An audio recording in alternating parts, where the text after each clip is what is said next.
गुण को ग्रहण करते हैं, आत्मा नहीं। इसलिए जिसने अपने निर्विकार आत्म स्वरूप को समझ लिया है वह उन विषयों की ग्रहण त्याग में किसी प्रकार का अभिमान नहीं करता। यह शरीर प्रारब्ध के अधीन है, इससे शारीरिक और मानसिक जितने भी कर्म होते हैं सब गुणों की प्रेरणा से ही होते हैं। अज्ञानी पुरुष झूठ मूठ अपने को उन ग्रहण त्याग आदि कर्मों का कर्ता मान बैठता है और इसी अभिमान के कारण वह बंध जाता है। प्यारे उद्धव, पूर्वोक्त पद्धति से विचार करके विवेकी पुरुष समस्त विषयों से विरक्त रहता है और सोने बैठने घूमने फिरने नहाने देखने छूने सूंघने खाने और सुनने आदि क्रियाओं में से अपने को कर्ता नहीं मानता बल्कि गुणों को ही कर्ता मानता है। गुण ही सभी कर्मों के कर्ता भोक्ता ऐसा जानकर विद्वान पुरुष कर्म वासना और फलों से नहीं बंधते। वे प्रकृति में रहकर भी वैसे ही असंग रहते हैं जैसे स्पर्श आदि से आकाश जल की आर्द्रता आदि से सूर्य और गंध आदि से वायु।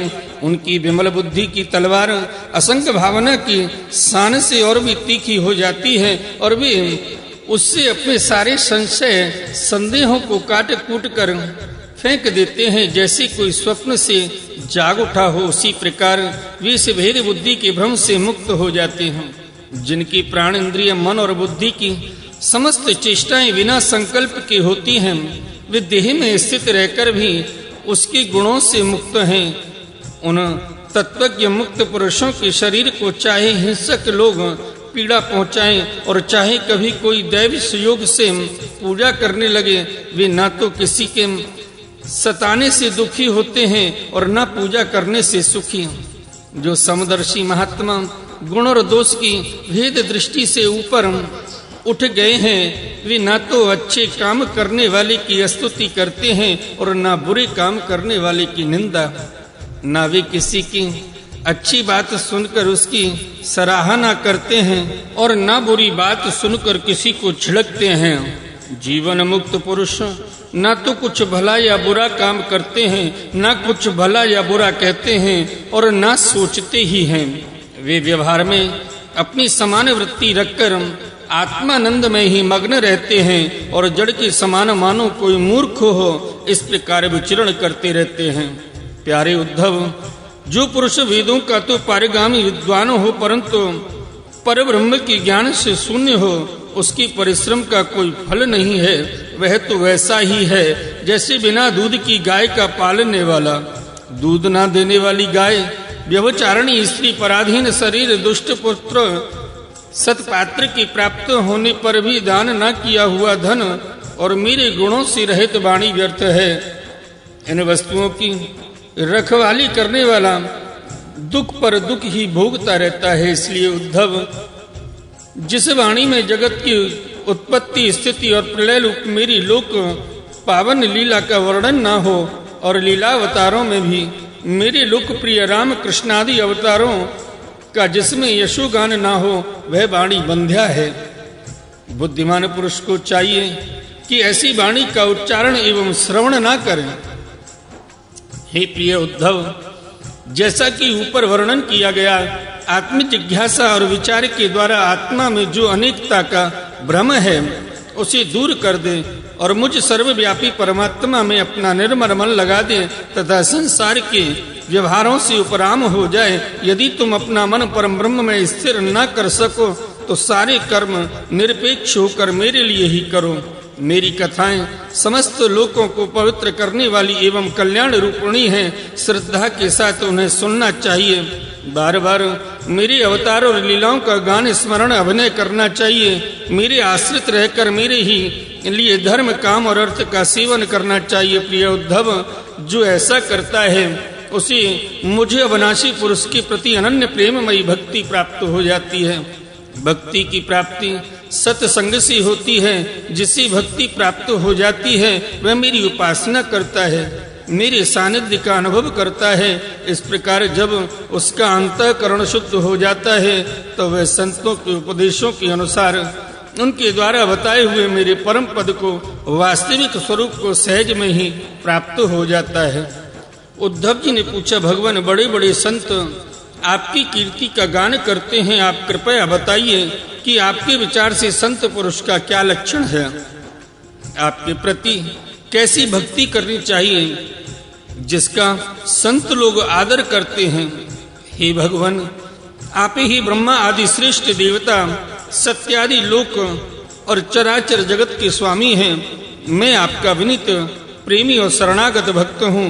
आप मुझे भक्ति और भक्त का रहस्य बतलाइए। हे भगवान, मैं जानता हूँ कि आप प्रकृति से परे पुरुषोत्तम एवं चिदाकाश स्वरूप ब्रह्म हैं। आपसे भिन्न कुछ भी नहीं है, फिर भी आपने लीला के लिए स्वेच्छा से ही यह अलग शरीर धारण करके अवतार लिया है। इसलिए वास्तव में आप ही भक्ति और भक्त का रहस्य बतला सकते हैं। भगवान श्री कृष्ण ने कहा, उद्धव, मेरा भक्त कृपा की मूर्ति होता है। वह किसी भी प्राणी से बैरभाव नहीं रखता और घोर से घोर दुख भी प्रसन्नता पूर्वक सहता है। उसके जीवन का सार है सत्य। उसके मन में किसी प्रकार की पाप वासना कभी नहीं आती। वह समदर्शी और सबका भला करने वाला होता है, परोपकारी होता है। उसकी बुद्धि कामनाओं से कलुषित नहीं होती।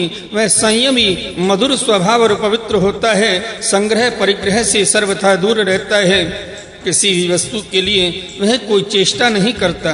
परिमित भोजन करता है और शांत रहता है। उसकी बुद्धि स्थिर होती है।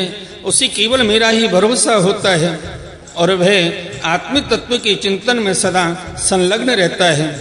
वह प्रमाद रहित, गंभीर स्वभाव और धैर्यवान होता है। भूख, प्यास, शोक, मोह और जन्म मृत्यु ये छह उसके बस में रहते हैं।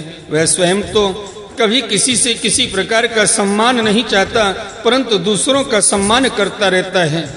मेरे संबंध की बातें दूसरों को समझाने में बड़ा निपुण होता है और सभी के साथ मित्रता का व्यवहार करता है।